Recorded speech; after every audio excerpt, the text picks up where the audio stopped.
Le lendemain, quand ils quittèrent Béthanie, il eut faim. Voyant de loin un figuier qui avait des feuilles, il alla voir s'il y trouverait quelque chose. Mais en s'approchant, il ne trouva que des feuilles, car ce n'était pas la saison des figues.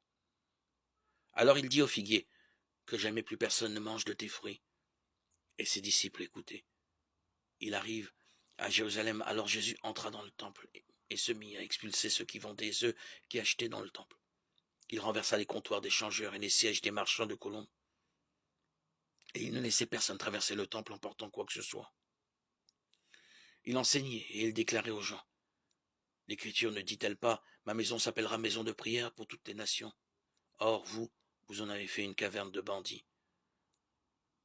Les chefs des prêtres et les scribes apprirent la chose et ils cherchaient comment le faire mourir. En effet, ils avaient peur de lui, car toute la foule était frappée par son enseignement. Et quand le soir tombait, Jésus et ses disciples s'en allaient hors de la ville. Le lendemain matin, en passant, ils virent le figuier qui était desséché jusqu'aux racines. Pierre, se rappelant ce qui s'était passé, dit à Jésus, Rabbi, regarde, le figuier que tu as maudit est desséché. Alors Jésus leur déclare, ayez foi en Dieu.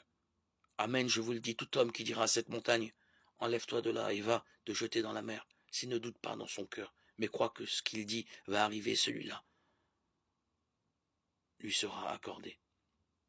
C'est pourquoi, je vous le dis, tout ce que vous demandez dans la prière, croyez que vous l'avez déjà reçu, cela vous sera accordé. Et quand vous êtes là en train de prier, si vous avez quelque chose contre quelqu'un, pardonnez-lui, pour que votre Père qui est aux cieux vous pardonne aussi vos fautes.